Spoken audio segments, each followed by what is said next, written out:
વડોદરામાં ભાજપ કોર્પોરેટર આશિષ જોશી ભરી સભામાં માફી માંગે તેવી માંગ ઉઠી છે। એક તરફ મ્યુનિસિપલ કમિશનરનું અપમાન કરવામાં આવ્યું હતું અને બીજી તરફ હવે માફીની માંગ ઉઠી છે। ભાજપ કોર્પોરેટર આશિષ જોશીએ મ્યુનિસિપલ કમિશનરને ખખડાવતા અધિકારીઓ નારાજ થયા છે।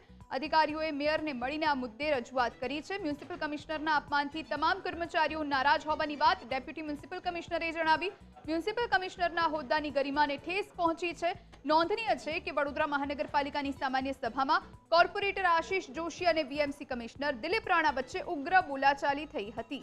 કોર્પોરેટરે ચાલુ સભામાં બોલાચાલી કરી કમિશનરનું અપમાન કર્યું હતું અને કહ્યું હતું કે કમિશનરને લાત મારીને કાઢી મૂકો।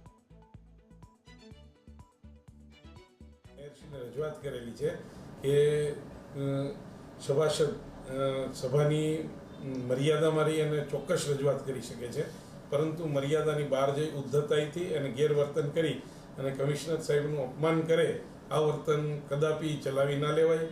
આ માટે દરેક અધિકારીઓએ ની માંગણીને ધ્યાનમાં લઈ એક અધિકારીનો સમૂહ મેયરશ્રીને રજૂઆત કરી અને જણાવેલ છે કે આ વર્તન અંગે માનનીય સભાસદ શ્રી ખેદ વ્યક્ત કરે, દિલગીરી વ્યક્ત કરે। કમાનના ભોગે માનનીય કમિશનર સાહેબનું જે અપમાનજનક વર્તન છે તે બાબતે સખત શબ્દોમાં નારાજગી વ્યક્ત કરી અને સભાસદ માફી માગે તે પ્રકારની રજૂઆત કરવામાં